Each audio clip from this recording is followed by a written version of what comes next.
Bonjour, avec cette vidéo, nous allons faire une étude comparative entre deux produits. Il s'agit du Rainbow Loom et du Crazy Loom. Alors le Rainbow Loom est un jouet qui a été inventé et créé il y a un peu plus d'un an aux États-Unis par un dénommé Monsieur Shun. Ce monsieur s'est inspiré de ces deux filles qui essayaient de faire des bracelets avec de petits élastiques pour les cheveux. Et il a eu cette idée géniale d'inventer un métier à tisser sur lequel les enfants disposent, selon un modèle, des petits élastiques colorés qui sont ensuite manipulés à l'aide d'un crochet. L'enfant obtient ainsi de très jolies créations comme des bagues, des bracelets, mais également d'autres accessoires de mode. Donc c'est vraiment une histoire familiale qui est née aux États-Unis il y a un an, qui a connu un formidable succès aux États-Unis puisqu'ils en sont à un peu plus de 4 millions de boîtes vendues et 15 millions de recharges d'élastiques. Donc voilà ce que l'on pouvait dire sur le Rainbow Loom. Le Crazy Loom est apparu bien après sur le marché et lui imite le Rainbow Loom. Donc sans plus attendre, voilà la présentation des produits. Donc à votre gauche, vous avez le Rainbow Loom avec sa pièce maîtresse qui est le métier à tisser, trois rangées qui sont maintenues par ces trois pièces bleues et qui en sont son atout maître puisque cela permet au métier à tisser d'être entièrement démonté et d'associer ainsi plusieurs métiers à tisser ensemble. Donc on peut les associer aussi bien sur la largeur que sur la longueur. Donc cela permet à l'enfant ou à l'utilisateur de faire des modèles extrêmement variés.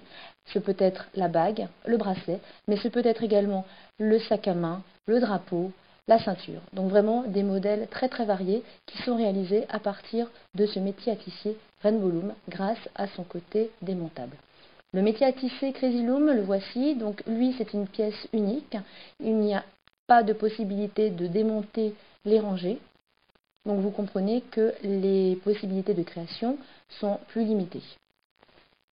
Donc l'atout du Rainbow Loom, voilà, et sa spécificité, son unicité aussi, c'est ce côté, voilà, pièce maintenue par ces trois morceaux bleus qui permettent au métier à tisser d'être démontable. Petite différence également sur la longueur, le Crazy Loom est un petit peu plus long que le Rainbow Loom. Donc voilà ce que nous pouvions dire sur les deux métiers à tisser de chaque produit. Donc à noter quand même la spécificité Rainbow Loom sur son côté démontable. Maintenant les élastiques, 600 élastiques et 24 fermoirs dans le Rainbow Loom. Également 600 élastiques, 24 fermoirs dans le Crazy Loom. Des élastiques sans latex et également sans phtalate et sans bisphénol pour les élastiques Rainbow Loom. Donc vous voyez, les deux marques proposent de nombreuses couleurs. Passons maintenant aux crochets. Donc voici les crochets Crazy Loom, donc des crochets tout simples en forme de S. Ceux de Rainbow Loom ont été brevetés. Ils ont des petits crochets aux extrémités qui permettent le bon maintien des élastiques dans le fermoir de manière à ce que ceux-ci ne se défassent pas, alors qu'il n'y a pas cette spécificité sur les crochets Crazy Loom. Le crochet Crazy Loom, voici cette pièce rose légèrement flexible, voilà, avec un petit embout pour manipuler les élastiques. Le crochet Rainbow Loom, lui, un crochet bien résistant, qui n'est pas du tout flexible, qui est bien robuste et qui a deux embouts. Le gros embout permet de venir manipuler sans danger de blesser ou sans risque de casser les pièces. Voilà, le métier à tisser comme ceci. Et également ce petit embout bleu qui est un mini loom de voyage qui permet donc à l'enfant de faire des bracelets sans avoir besoin de voyager avec son grand métier à tisser. Et il permet également de protéger la partie fine du crochet, partie fine avec laquelle sont manipulés les élastiques. Donc comme ça, le crochet est bien protégé. Donc voilà ce que nous pouvions dire sur la comparaison de ces deux produits. Donc vous voyez bien les spécificités du Rainbow Loom avec son métier à tisser qui est démontable et modulable et qui en fait l'atout majeur de ce jeu.